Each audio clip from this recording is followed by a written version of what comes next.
Leitura da Epístola de São Paulo aos Colossenses. Irmãos, portanto, como eleitos de Deus, santos e amados, vestivos com sentimentos de compaixão, com bondade, humildade, mansidão, paciência. Suportai-vos uns aos outros, e se um tiver motivo de queixa contra o outro, perdoai-vos mutuamente. Assim como o Senhor vos perdoou, fazei assim também vós. Sobretudo, revesti-vos do amor, que é o vínculo da perfeição. Reine em vossos corações a paz de Cristo, para a qual também fostes chamados em um só corpo, e sede agradecidos. Que a palavra de Cristo habite em vós com abundância. Com toda a sabedoria instruí-vos e aconselhai-vos uns aos outros.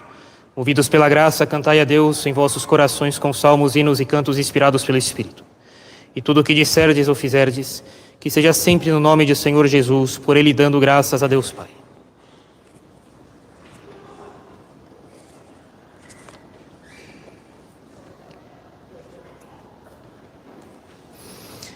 Sequência do Santo Evangelho segundo São Lucas. Naquele tempo, quando Jesus completou 12 anos, subiram para a festa como de costume. Terminados os dias da festa, no momento de voltarem, Jesus permaneceu em Jerusalém sem que seus pais percebessem. Pensando que se encontrasse na caravana, fizeram um caminho de um dia e procuravam-no entre os parentes e conhecidos. Mas como não o encontrassem, voltaram a Jerusalém à procura dele. Depois de 3 dias o encontraram no templo, sentado entre os mestres, ouvindo-os e fazendo-lhes perguntas. Todos os que ouviam o menino ficavam extasiados com sua inteligência e suas respostas. Quando viram seus pais, ficaram admirados, e sua mãe lhe disse: Filho, por que agistes assim conosco? Veja, teu pai e eu andávamos angustiados à tua procura. Ele respondeu: Por que me procuráveis? Não sabíeis que eu devo estar naquilo que é de meu pai? Eles, porém, não entenderam o que lhe havia dito.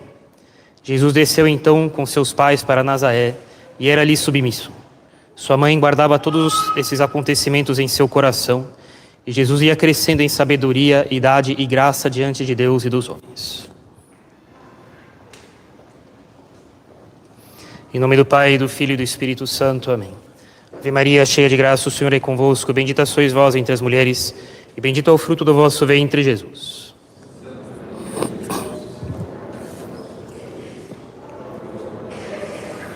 Podem sentar, por favor.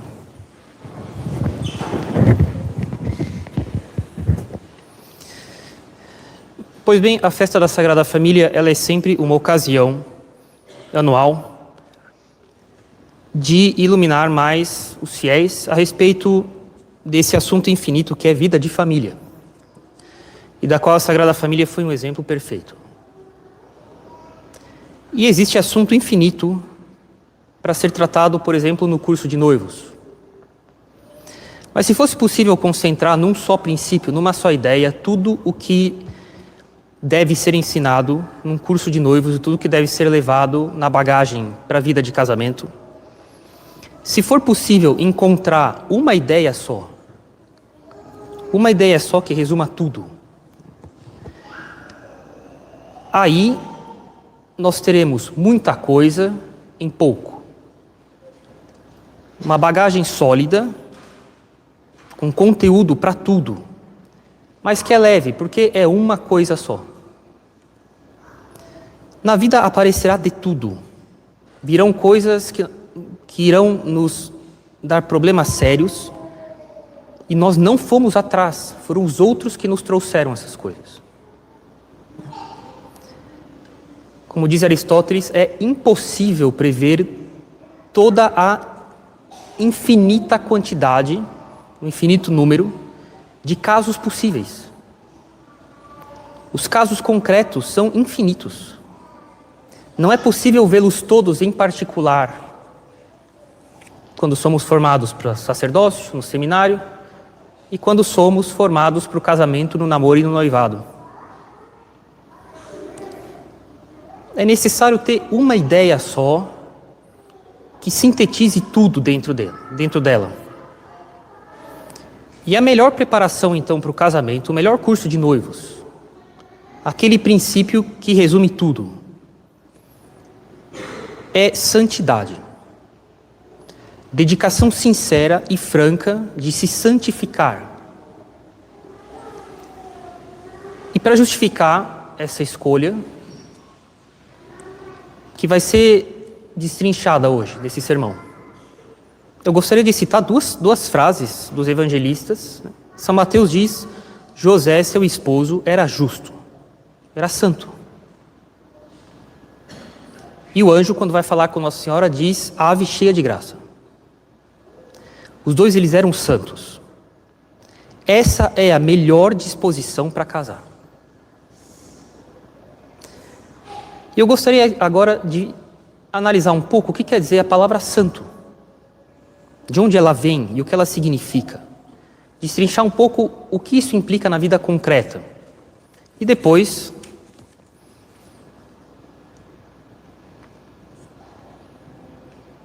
exemplificar essas coisas com uma outra história, porque essas coisas ajudam, histórias reais, porque essas coisas ajudam a fixar bem as ideias. Sanctus, em latim, sanctus, né? É o particípio perfeito, essa forma verbal, esse modo verbal, enfim, é o particípio perfeito passivo do verbo santire, que se traduz em português por sancionar, aprovar. Sanctus significa sancionado, aprovado, em latim. Esse é o sentido original da palavra, aprovado, sancionado. Uma coisa santa, alguém santo, é alguém ou uma coisa aprovado por Deus. Os gregos, eles têm uma outra noção de santidade, que é perfeitamente compatível, que vem se unir a essa noção de aprovação da parte de Deus, mas que se dirige por um outro caminho. Agios, em grego, é santo. E agios é uma construção de duas partes. Os gregos pegavam a palavra terra, Gaia, em grego, Gaia, no começo, terra, Gaia. E por certas abreviações, certas uniões de sons e de vogais, com o tempo a palavra Gaia era falada Gaia. Eles masculinizaram essa palavra, Geos, e colocaram um A na frente, que todo mundo sabe. O A, em grego, significa privação. Tomos significa divisão, átomo, sem divisão. Átomo era uma coisa indivisível na cabeça dos gregos. Essa era a noção de átomo primeiro, uma coisa indivisível, não dá para dividir além disso. Átomo, sem divisão, a mais possível. Agios é sem terra. Para os gregos, a noção de santo, algo santo, é uma coisa privado de terra, sem a poeira desse mundo. E essa noção, ela parte por um outro caminho, mas ela é perfeitamente compatível e ela vem complementar a noção de aprovado por Deus, que os romanos tinham. E isso dá uma bela visão inicial do que é ser santo. É ser aprovado por Deus, porque não temos terra, não temos poeira em nós. Os resquícios desse mundo não grudaram em nós. Somos pessoas sem terra, sem apego às coisas dessa vida. E por isso, nós somos aprovados por Deus. Isso é uma coisa santa, uma pessoa santa. Em que sentido isso aqui é necessário para o casamento? Isso aqui é uma vida. Isso aqui é uma vida. Eu me lembro, no seminário, num retiro para ser sacerdote, o pregador falava assim: na ladainha de todos os santos, no rito da ordenação sacerdotal, vocês estarão deitados ali, significando que vocês morreram para o mundo. E todos os santos do céu, todos os méritos de Jesus Cristo, de todos os santos, serão invocados pedindo graça para que vocês perseverem nisso. E quando vocês se levantarem da ladainha de todos os santos, vocês se levantarão, sobretudo depois da fórmula da ordenação sacerdotal mesmo. Vocês se levantarão completamente diferente do que vocês eram antes, agora vocês são sacerdotes. e exatamente iguais ao que vocês são antes da prostração, com todos os seus defeitos, com todas as suas qualidades, com todas as suas inclinações, boas e más. Então isso é um projeto de vida, isso aqui. Se santificar no seu estado de vida sacerdotal, matrimonial, é um projeto de vida, isso aqui. Não é para amanhã que os resultados serão obtidos. Mas se existe então, considerando que santidade é isso, né? José era justo, ele era santo. Nossa Senhora era cheia de graça, ela era santa. Que ser santo significa ser sem terra, sem apego às coisas desse mundo, a poeira desse mundo não ficou colada em nós. E isso então nos faz aprovados por Deus. De que se existe uma coisa que prejudica maximamente o casamento, são projetos pessoais humanos demais. Apego às coisas dessa vida. Casar porque eu tenho tal e tal projeto, eu tenho tal e tal intenção de obter isso ou aquilo, de ter isso ou aquilo, de encaminhar minha vida assim, de construir minha casa assado, eu gostaria de fazer, já falei isso uma vez, um salão com um móvel assim, uma bancada de tal jeito e um lugar aqui para copos e para receber as pessoas e as visitas e aqui poder conversar, e eu gostaria de um canto na minha casa que fosse assim, eu gostaria de tal projeto para os meus filhos, eu gostaria de viajar, né, e de poder fazer isso ou aquilo, e de ter tal e tal projeto, né, mas coisas humanas demais, coisas que permanecem no nível horizontal, da terra mesmo. E isso desnatura demais o casamento, sucateia o casamento, e são uma desgraça na casa e na família. Vejam, quando alguém entra no seminário, ele tem uma certa visão das coisas. Ele larga a esposa, filhos, dinheiro, salário, né? Ele pode ter o carro da paróquia ou da capela, mas ele não tem o carro dele. Ele pode morar no quarto dele, na casa paroquial, na casa da capela, mas ele não tem a casa dele. E ele nunca vai ter.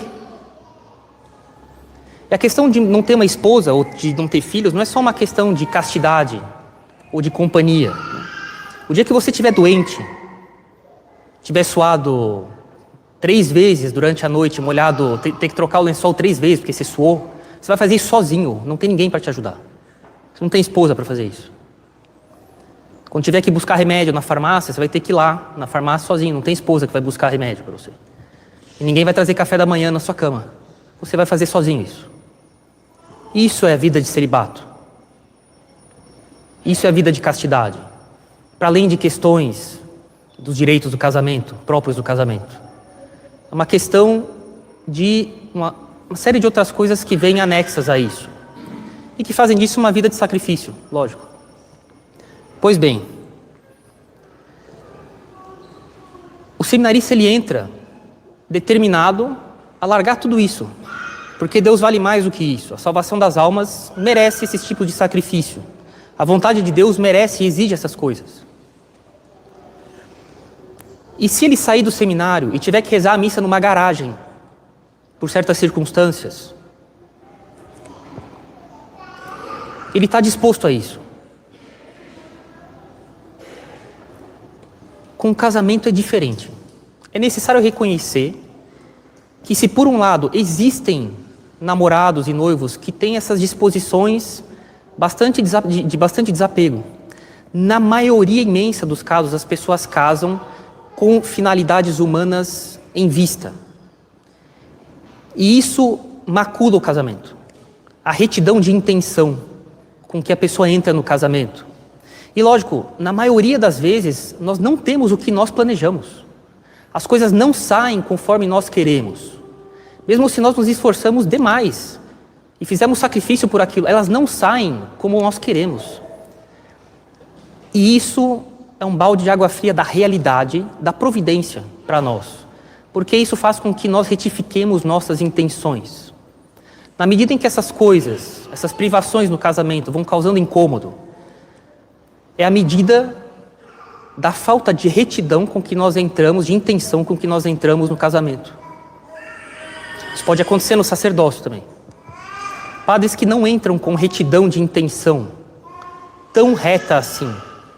E eles, pela providência, terão suas intenções retificadas, ou pelo menos a ocasião de retificá-las. Isso é comum na vida de família. Projetos humanos demais que vão sendo podados pela vida, pela providência, para retificar as intenções, porque Deus, Ele instituiu a instituição natural do matrimônio, depois elevada entre batizados a sacramento, para a santificação das almas. É para a povoação do céu que existe o casamento. O dever que os cônjuges têm de ter filhos e de educá-los na religião católica é para povoar o céu. Essa é a finalidade do casamento, que também é a finalidade do sacerdócio, mas por meios diferentes, de povoar o céu. E na medida em que as intenções dos cônjuges no casamento se afastam disso, a providência se encarregará, pouco a pouco, de retificá-los. E isso dói. Porque isso implica privações. Porque isso implica se santificar, isso implica se separar da terra. Porque um santo é alguém sem terra. E se existe então um caruncho que faz um grande mal para as famílias, são desejos e planos humanos demais. E se eu tenho um conselho a dar aqui, é aproveitem as ocasiões em que a providência vos coloca de retificar as intenções. Ou seja, é quando nós queremos entrar por uma porta e Deus fala, por aqui não. E depois por outra porta e Deus fala, também não. Até que de porta em porta fechada, porque não tem opção, porque não dá certo, a coisa não vai. É impossível, não tem escolha. Deus fala, agora sim, por aqui. E a pessoa faz com o coração apertado, assim. Mas ela depois, com isso, vai se retificando. E vai se separando da terra. E essa deve ser, de fato, a intenção com que se entra no casamento.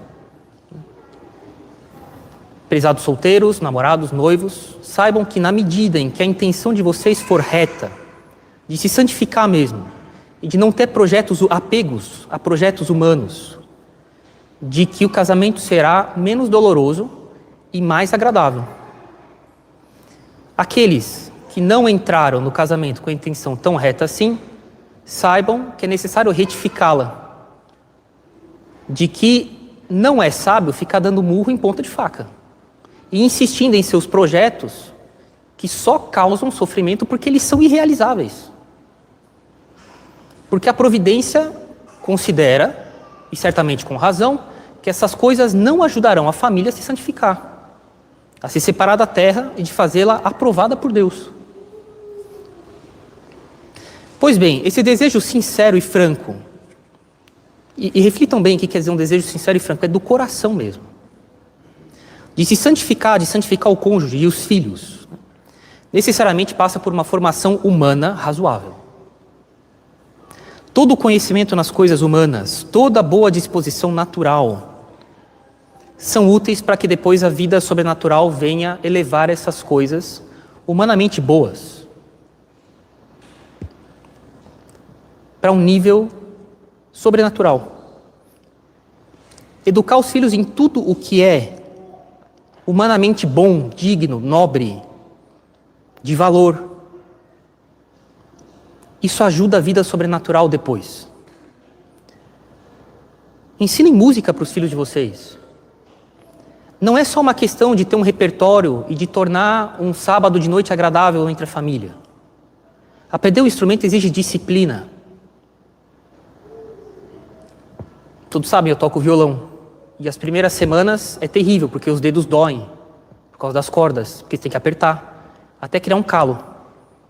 E você é obrigado a voluntariamente insistir contra a dor, até passar a dor, quando a ponta dos dedos tiver um calo. Aí já não dói mais, mas diante do sofrimento, você não pode recuar. Seu filho vai aprender que só existe tranquilidade diante de um sofrimento quando ele passa por cima daquilo, não quando ele anda para trás. Reflexão, porque é necessário ler a partitura com calma, para não se enganar numa nota, para tocá-la direito, ver como é que outros tocam, outros intérpretes, aprender um modo de tocar, e não simplesmente tocar de maneira crua. Isso vai formando uma pessoa. Domínio de si mesmo. Horas regulares todo dia para aprender um instrumento. Hábito de se vencer. Vencer a vergonha de se apresentar diante dos outros quando tem recital da escola. Esportes, lógico. Relembro aqui o que Pio XII fala, né? Os pais jamais permitirão que seus filhos infrijam as regras da modéstia por motivo de esporte. Mas um esporte que não lesa a modéstia, ensina disciplina, ensina cooperação, bom espírito nas disputas, controle de si mesmo, caráter. Eu já falei para muitas pessoas, eu fazia judô.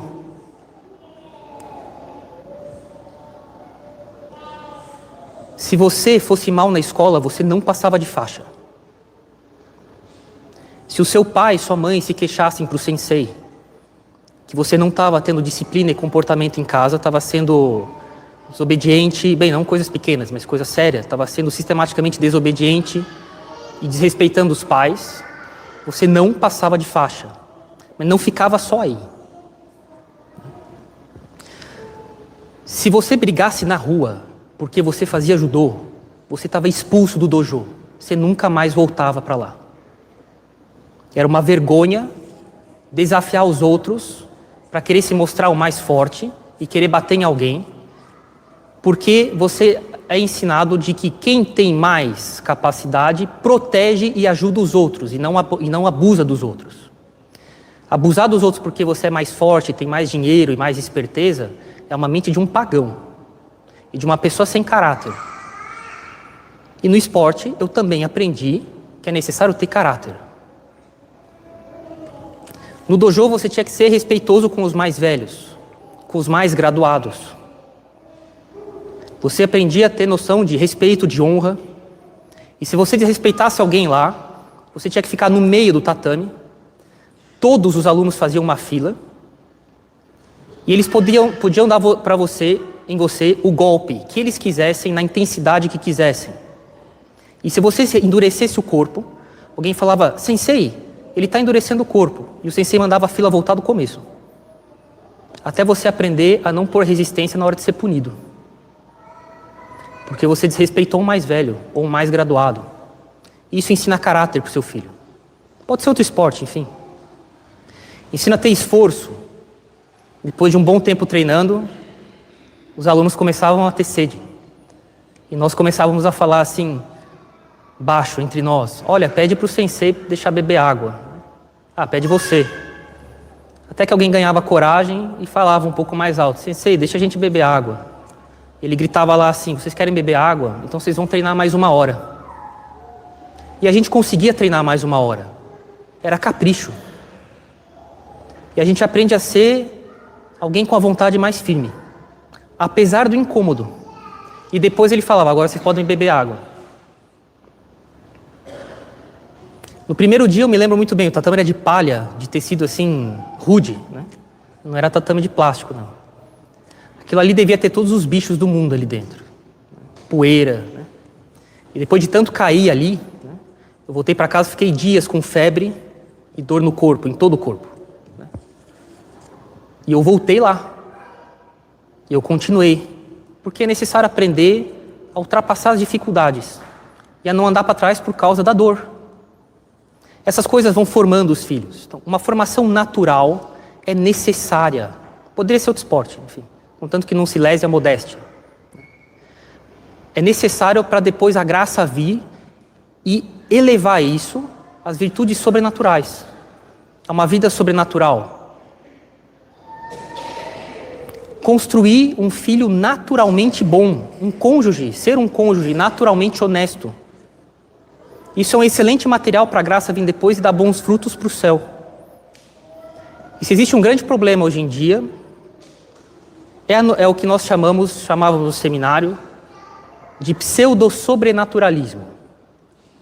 A pessoa que se pretende piedosa demais, oração, oração, oração sem fim, só oração, oração, jejum, penitência, devoção, novena, ladainha, vida humana sólida, honesta, de caráter, de valor, zero.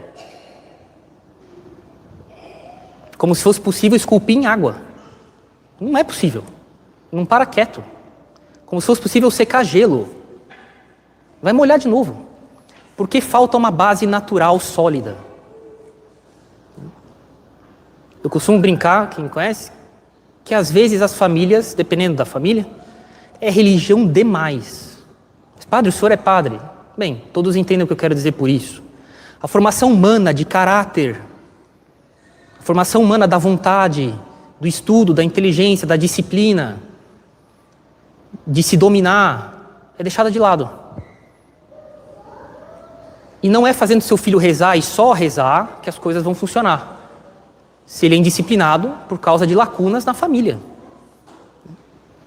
É necessária uma formação humana que forme pessoas de caráter.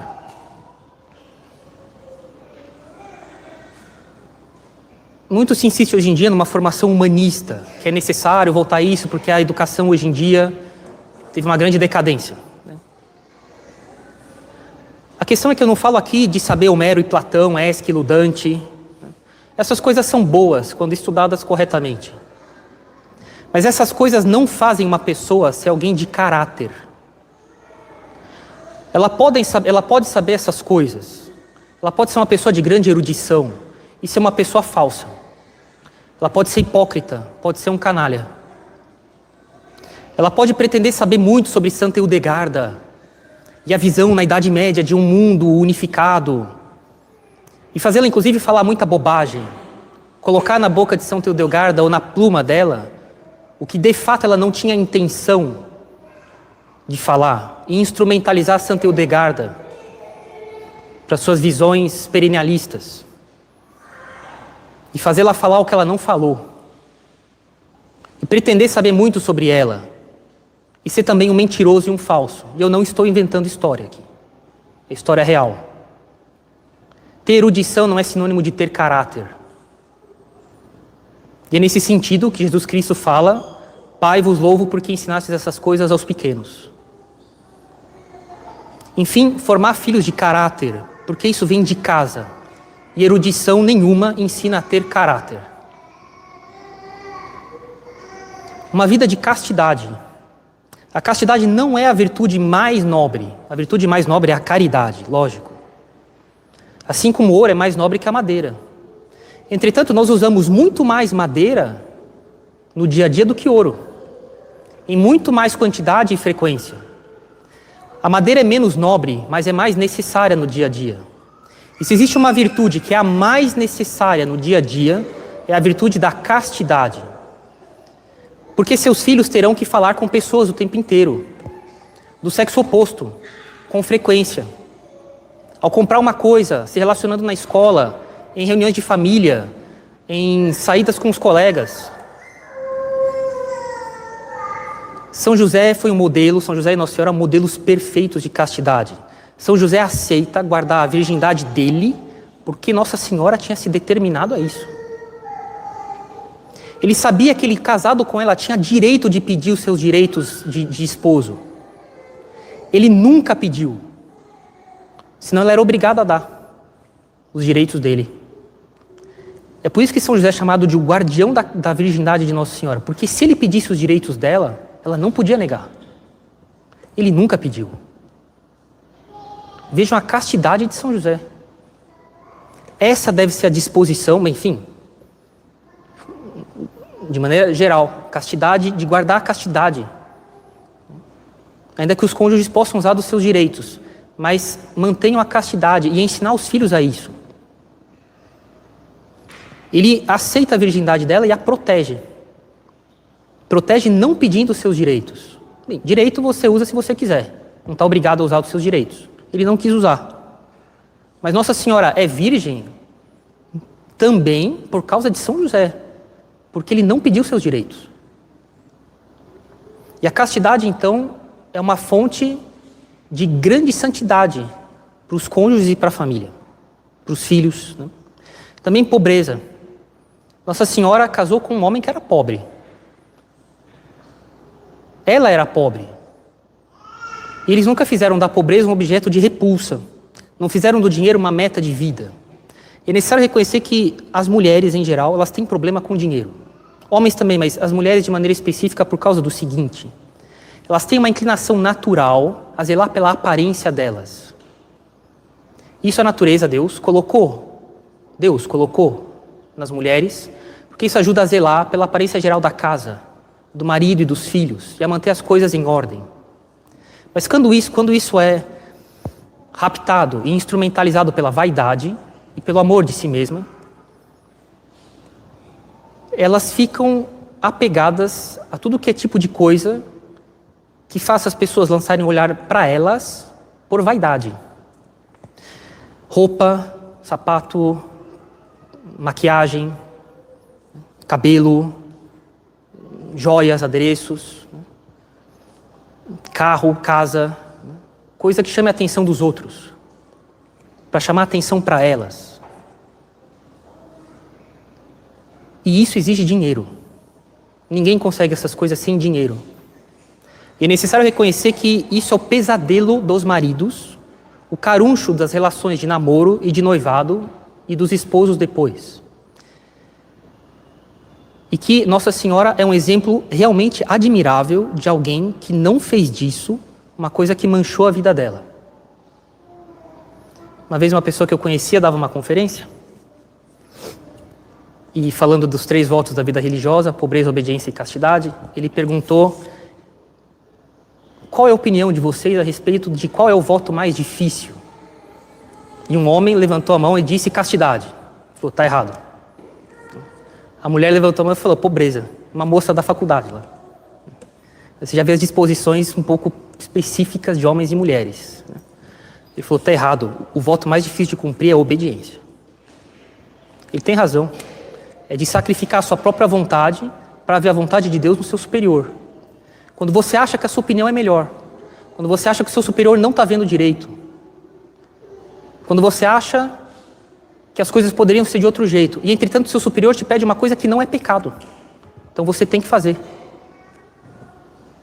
E é assim também no casamento, dos filhos em relação aos pais, das esposas em relação ao marido, do marido em relação a Deus.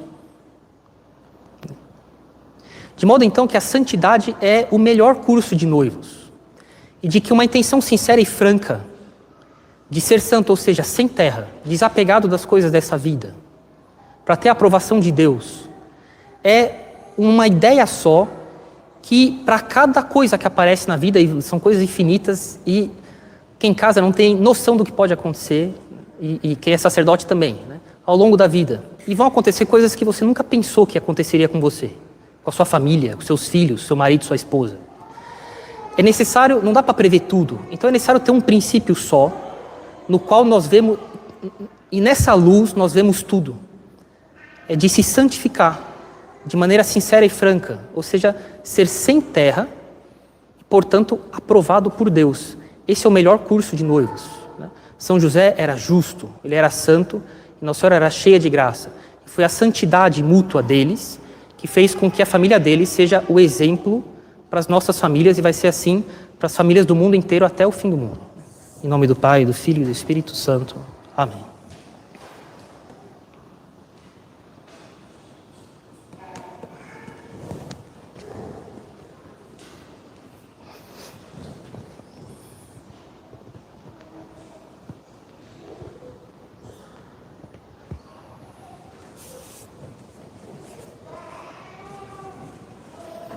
Credo in unum Deo, Patrem omnipotentem factorem celi et terri,